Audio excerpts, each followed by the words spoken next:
want that. Okay. I don't want that either. Good grief. Okay. Sheesh. Hello, hello, hello. Ooh.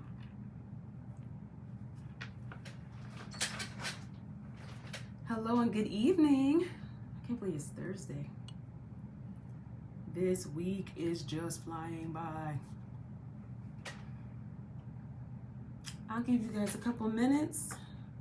Feel free to share, tag your friends. We're gonna have a really good conversation today. And I'm excited. Uh-oh, looks like we're gonna say hello and we're gonna wave because I'm glad you guys are here. All right, so we're gonna go ahead and get started.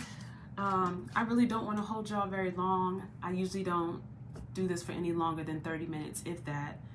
Unless you all have a lot of input, a lot of comments, a lot of questions. That's usually kind of what keeps us here a little longer, which I don't mind. I don't mind hanging out with y'all.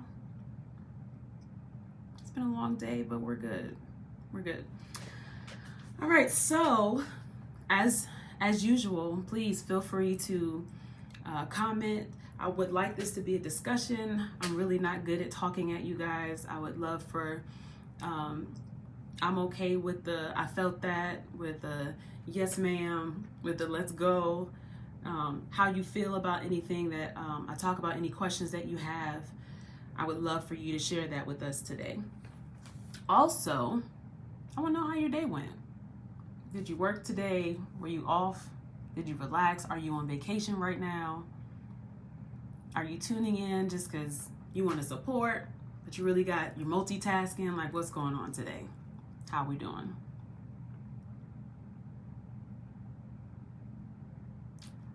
Got it.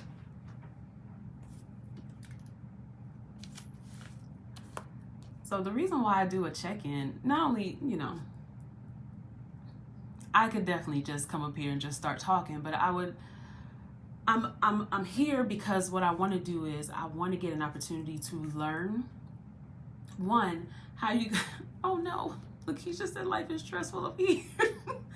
But I'll address it in 1 second. But I really want to, my goal is to always be not only empowering, but encouraging every time I come before you guys. So if your day is great, if you're like, look, today's the best day I've had in a while, amazing.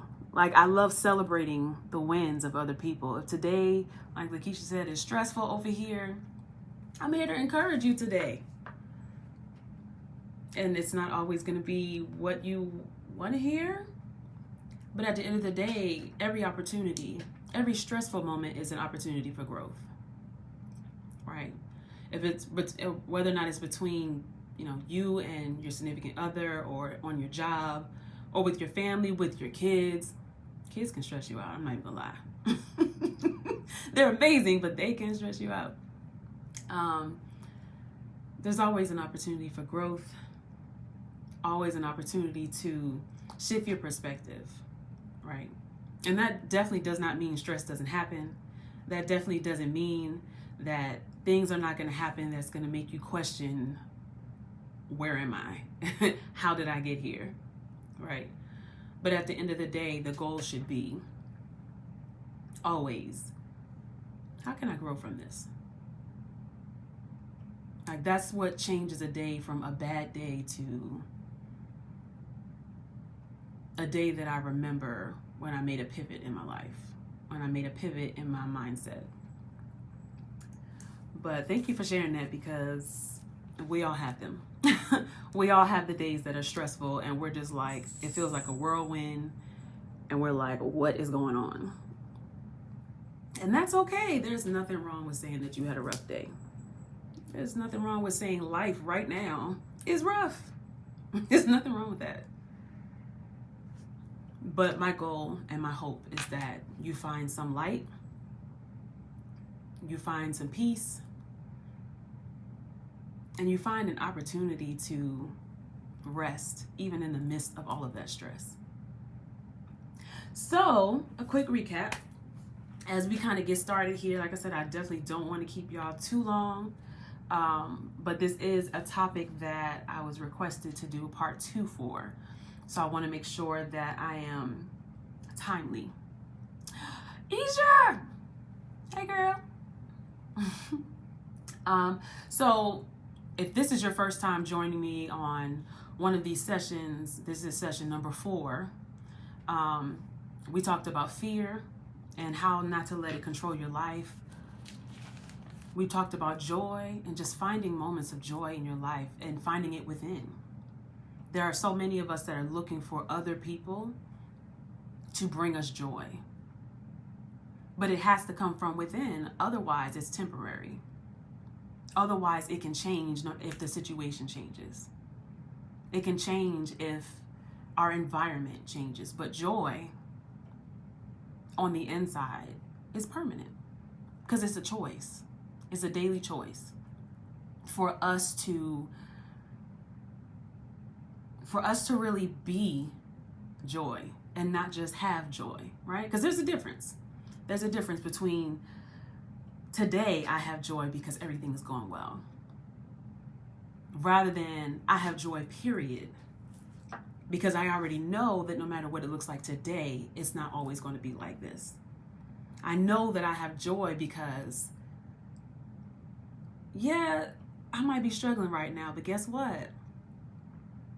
There's more and there's greater coming for me, and I have the opportunity to look forward to that. That's what joy does for you. So we talked about that. And then on Tuesday, we had the first installment of navigating relationships.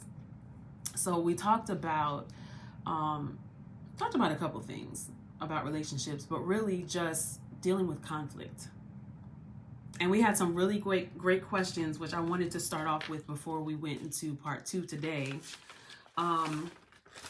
I think I wanted to keep them anonymous because I don't know if the people who asked the questions wanted me to disclose who they are. But one of the questions I got was, is it fair to deal with someone who feels that the relationship should be all about what they want and the other person has no say? And I'm sorry, let me rewind really quick. So as we're up here today, I have to make the disclaimer that I'm not a therapist. So the things that I'm saying today are my perspective, things that have helped me grow, ways that I'm still growing, and just conversation so that we all can grow together. That's the purpose of this. I'm not here to diagnose your relationship. I'm not here to tell you to leave your relationship or stay, to be honest with you, whether it's on your job, your romantic relationship, your family. I'm not here to tell you to end or start any of those things. So that was my disclaimer. But so the answer to the question, though, is no, it's not fair. It's not fair for one person to dictate how the relationship should go and the other person has no say.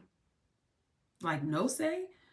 Maybe I can understand in some cases there's a person who is more of the leader than the other one, but someone having no say. You wanted me to tell them that you asked the question? But yeah, the person who has no say, over time, that builds resentment, right? Because it makes you feel like you're not adding to the relationship. And we're definitely going to get into that later, the importance of feeling like you're contributing to a relationship in a positive way. And then the other person who maybe might be the leader, over time, they may get tired of feeling like they're making all the decisions. Now, some people just like leading and they just like having the say, right? I will say that. But for the most part, no, it's definitely not fair for one person to have all the say and the other person just is expected to follow the lead of the one person all the time. That's not actually a relationship, to be honest with you. It sounds like it's more of a dictatorship. And that can't last as a healthy relationship. It can't last. And if it does, that means someone is suppressing how they feel. They're suppressing what they think. And they're not going to remain in a good place. Right? So the second, yes, Trey, it sounds like slavery. And relationships should not be or feel like or sound like slavery. Because if that's the case,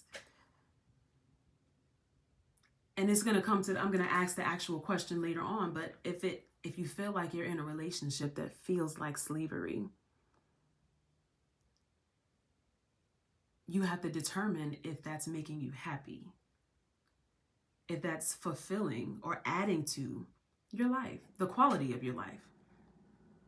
Because to be honest with you, anytime you're not free to express yourself, you're not free to say what it is you need to say, you don't feel free enough to, or that you can even relate to the person you're in a relationship with. That's not healthy. And if you're in an unhealthy relationship, then you start to feel, first of all, you feel some way about yourself. You may feel like you're letting yourself down. And that tears down confidence. Speaking of, I don't know, I think I'm getting beside myself today. I'm going to rewind again. So good evening. My name is Dr. Nicole J., your confidence coach. I did not introduce myself today. I realize I see a lot of new names today that I haven't seen before. I'm treating y'all like family already, because you are family, because you're here. But thank you so much for joining us. I was just answering a question that someone has sent to my DMs based on the session we had last time, part 1 of navigating relationships. So the second point that they asked was, how can insecurities hinder relationships? And this is a big one. And after I answer the questions, then I'll kind of get into what I wanted to talk with you guys about today. But insecurities can hinder relationships because it causes you to see other people how you see yourself. So if you're hurt, or you feel like, if you're hurt, you feel like other people are going to hurt you, and you treat them as such, meaning you keep them at an arm's length, you're less trustworthy, or you're less trusting, It's harder for you to speak life into others because you don't feel that you have that light and energy within yourself. Insecurities are tough on both sides of the relationship. It's tough on the person that has the insecurities because we know we have them and they weigh on us, right? Insecurities weigh on how we see ourselves, how we see our situation, how we see our environment, how we see our lives. And if we don't take the time to address those insecurities, then they start to cause rifts in our other relationships. Our friends, it's difficult for them to relate to us sometimes, especially if those insecurities cause us to compare ourselves to those people around us. How many of you have had a really good friend and you thought, I'll talk to the ladies first, and you're like, my God, my girlfriend is so beautiful. Like, I wish I had hair like hers, right? And all the while, she's thinking, man, like, I wish my skin was as clear as yours. Or some way that we feel about ourselves, we can't even appreciate compliments, some of us, or we can't appreciate when someone who wants to add value to our lives comes into our lives because of those insecurities. And we look for the worst because internally we feel that way. So I hope I answered that question. And then thirdly, the question that was asked was about counseling. If you're trying to decide whether or not you should stay or go when you're in a relationship, would counseling be beneficial? And that really is individual based on your relationship with that person.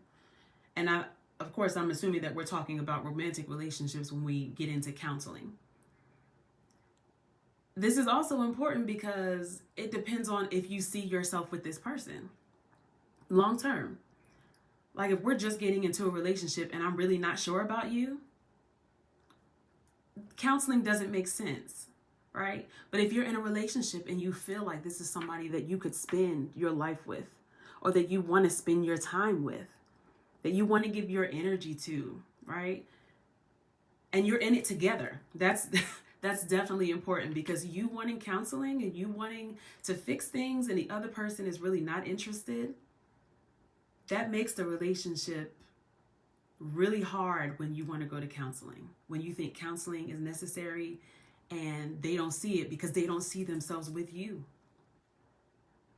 And that's a telltale sign of whether or not you should walk away from that relationship or stay and try to work things out. But I'm always for counseling, period. Therapy. I'm always for therapy, because we all have things within ourselves that we're still, ways that we're still growing, traumas and different issues in our lives that we have not yet overcome, that we still struggle with, that we're not sure how to get through on our own. And that's where that's one of the places our help can come from. Choosing an effective counselor, effective counsel. Not just somebody who's interested in listening to your problems, but somebody who's going to give you things to think about that will help you to grow. Different perspectives on how you're treating each other, on the words that you're saying to each other. When I tell you, sometimes we don't even think about the things that come out of our mouths when we talk to ourselves, let alone when we talk to others. So I'm sure all of us at one point or another has said something to the effect of, "Oh, I'm so stupid. I'm an idiot." Like, I literally cringe just hearing myself say that just now. But there's some of us that do that on a regular basis. And because we're used to talking to ourselves that way, we also are okay talking to others that way. And in a way, that not only allows our insecurities to shine through, but it also is a place where if we don't learn to be mindful of the words that we say to ourselves, then we'll find ourselves being not someone who builds other people up, but somebody who tears other people down. So, hope that I answered that question. So kind of as we get started on what I really wanted to get into today with y'all about navigating relationships. First, I wanted to remind you that if you have not yet been to my bio, if you did not know, you're not aware that I have an ebook out. It's called You Are Enough, Rebuilding Your Confidence After Divorce. So although when I wrote this book, it was geared towards helping women build confidence after divorce, to be honest with you, after any tough breakup, a lot of us question ourselves. We question our value. We question what we did wrong. We question what were we thinking. We question, how did I get here? All of those questions I address in my ebook. And so if you haven't visited my site yet, if you haven't visited my bio, definitely make sure you go and check that out. If you know somebody that could benefit from it and you want to bless them, go ahead and purchase that for them. But I definitely hope and know actually that it will enhance your life. So please do that. All right, so 3 things that I kind of want to leave you guys with when we talk about navigating relationships today. The first thing is, I want you guys to think about, in every relationship, no matter what the scenario, if it's your work relationships, if it's your friendships, if it's your family, and especially if it's your romantic relationship with your significant other, I want you to be thinking about who are you in the relationship? Like what role do you play? Secondly, I want you to think about, what is the purpose of your relationship? Every single relationship has a purpose. There's a reason why you got into the job that you're in. There's a reason why you got into the relationship that you're in, that you became friends with the person that you're friends with. And then thirdly, I want you to think about who's benefiting from the relationship. though it should be mutually beneficial for everyone involved, that's not always the case. So it is a question that I want you to answer for yourself today. So on the first question, who are you in relationships? So are you the dependable one? Are you like the life of the party? It's interesting because people are going to approach you not only how they see you, but how you see yourself, right? So if you see yourself as somebody who is not really, like I've heard people say, oh, you know, I'm not really the best person for the job. Or I'm not really the best person for that. You think people are going to come to you for that when you are saying out of your mouth you're not the best person for it? That's not always a bad thing, because, I mean, if somebody needed artwork done, I'm not the best person for that, and I'm not sad about it. I'm not sad. Like, I draw like a second grader, and I'm not mad about that. That's not me. It's not my gift. I'm okay with that. But either way, you have to identify who you are in relationships rather than let other people decide for you who you are in relationships. So, am I the friend that everybody comes to when there's drama? Am I the family member that's always in the middle of drama? In my relationship, am I the one that's always starting arguments? I just can't have a conversation without pointing fingers, without getting offended, without trying to make somebody else feel bad because they don't think like me. Who are you? Who are you in relationships? The other question that you want to ask yourself when you're thinking about who you are is, who decided who you are? Right? I've heard some people tell their kids, you're going to be just like your daddy, or you're never going to be anything. I can't even imagine like telling a child that, but we all have different upbringings. Like I said, everybody has different traumas, different things that happen in their lives that makes it hard to speak life into other people. But as we're talking about it here, what have you decided about yourself? Because we don't attract what we want, we attract who we are. So who are you? Are you the friend that if somebody needs a shoulder to cry on, you're always present? Like they know that your love, your energy, your positivity is contagious and they want that in their lives? Or do they feel like because you can't really have a serious conversation, if they're going through something, you're not the person? And that might not be your gift. That's not necessarily a bad thing either. But whatever your strong suit is, do people know you for that? Whatever you feel your strong suit is. I remember years ago, like a long time ago, people used to come to me for prayer. Like that was just something that I was known to do. Like good things, bad things happening in their lives. Nicole, I need you to pray with me. No problem. But that's what I wanted to be known for. Not just, not just being the Christian girl, but I wanted people to know that if they wanted someone in their life with a spiritual connection, I could be that. I am that. So decide today who you want to be in your relationships. And the great thing about it is, as you decide, it can change based on the relationship. I have some friends that I can laugh and joke with for hours. And that's just the nature of that relationship. That's okay. And then other relationships where we can be in deep conversation. Like we can literally talk about a topic for hours. We could talk about politics, and that's honestly not really my thing, but there are certain relationships that we just vibe that way, that we could just talk about any and everything for hours. There are some relationships where people don't call you until they need to dump on you emotionally. Are you okay with that? Is that what you and who you want to be known for? If not, as we talked about the last session, You have to set those boundaries.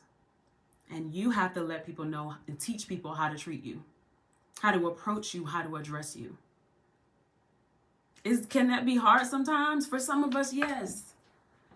Some of us don't like telling people no. Some of us don't like to not be the go-to person. As exhausted as we might feel after the conversation, we don't want to tell people no. And that's something that if we don't decide, if we don't adjust what we're doing, what we're allowing in our lives, people are going to keep feeding off of the energy that we're giving off. I hope that makes sense. And then number 2, what is the purpose of our relationship? So have you ever, and I know I have, had a foundation of a relationship that was based on not liking somebody else? Now, we're all older, right? So maybe not so much anymore, but I do remember being a teenager, being in high school, middle school, even in my 20s. I know I look like I'm still 20s, but, you know, I'm not. But being attracted or attracting people based on, I don't like her, or I don't like him, or girl, do you see how he did her? Do you see how this happened? And that is the bond that holds you together. You have to be the one to ask yourself, is that the purpose you want for your relationship? I'll take that, Trey. I look about 28. I'm with it. Yeah, so, and the thing about purpose is every relationship has a purpose, whether you believe it or not. Every single relationship has a purpose. Every relationship should be purposeful. Now, does that mean that you're going to have the same goals, the same drive? Probably not. Probably not. And that's okay too. You know, for me, I may not want to work a corporate job my whole life. I have several friends that do, and there's nothing wrong with that because we're all individuals. But at the same time, when it comes to the purpose of our relationship, am I able to, do I feel built up by those other relationships? Or do I feel like every time we get together, I'm so drained because there is no purpose? Like, we don't serve a purpose when we get together. Is the purpose of your relationship really because you're in a time of your life where you're just enjoying yourself and you want people to travel with and have fun with and joke with and not really think about the serious things in life? That's also a purpose. Look, I'm with it. That won't be every relationship that you have, but there are going to be some that are not necessarily geared towards professional and personal growth, but more personal satisfaction. Are you satisfied in your relationships? Think about on your job, right? Some of us actually have friends that work with us. Like, we can call our coworkers friends. We can call our supervisor friend. Some of us have family members that are like our best friends. We can talk to them about anything. Some of us, our spouse and our significant others are best friends. But there are some of us that our relationship is strictly based on what can I get out of it? Like, my purpose for connecting with you is because you have something I want. And that kind of leads into the third question. Who's benefiting?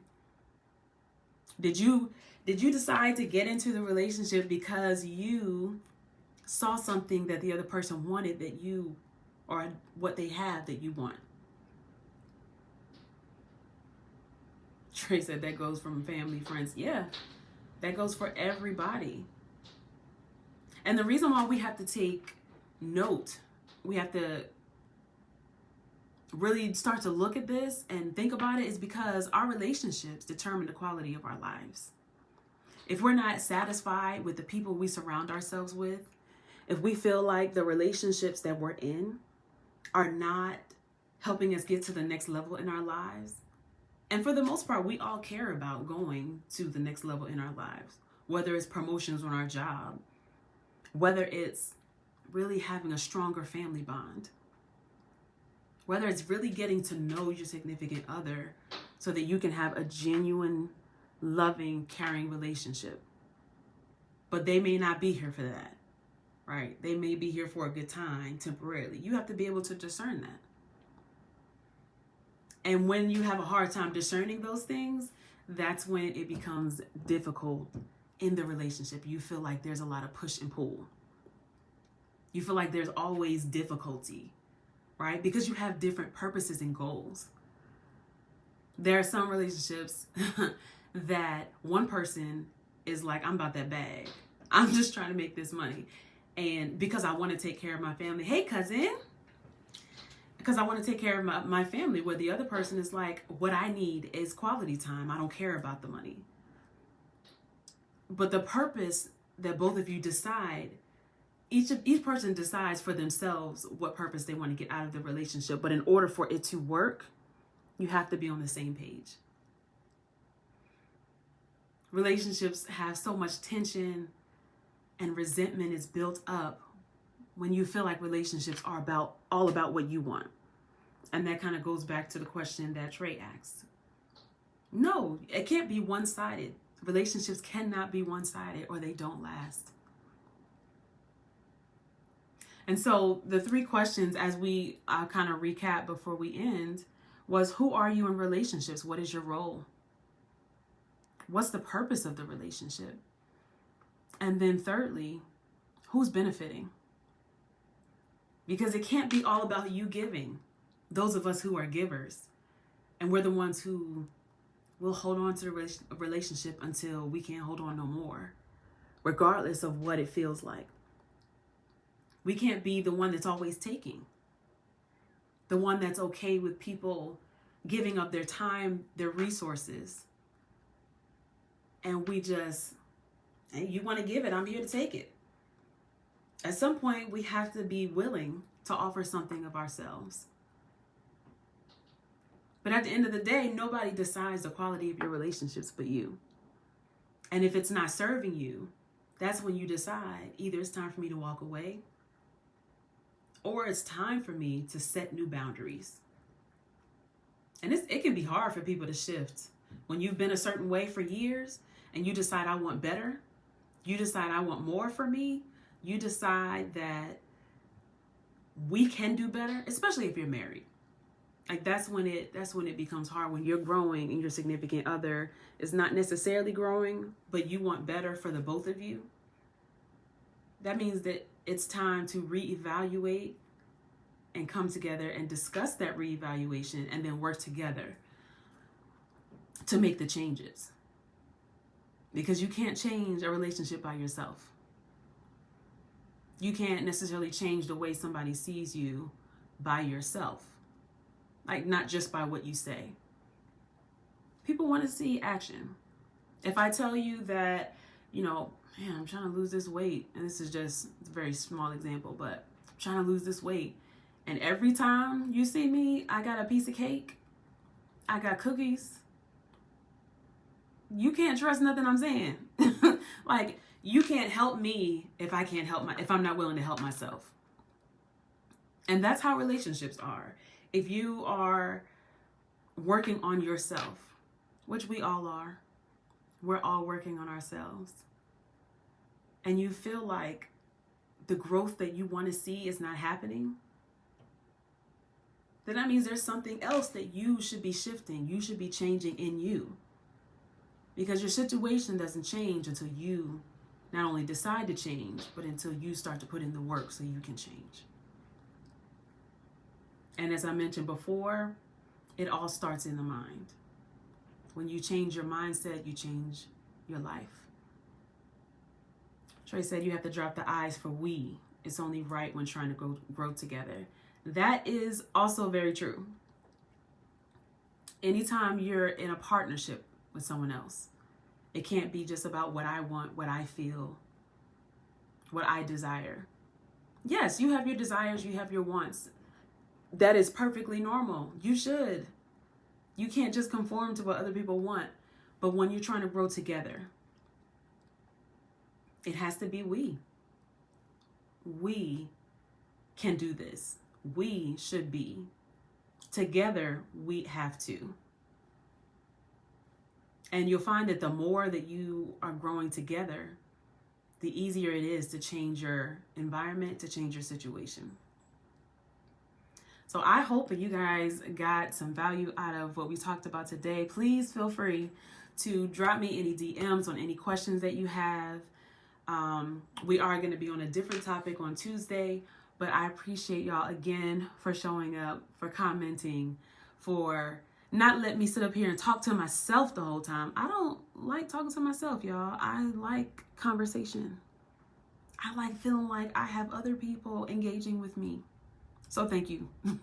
Thank you for doing that for me, because I need you guys. You know, I wouldn't be up here on live if I was just wanting to talk to myself. Oh, Trey said he definitely has some more things for me to touch on.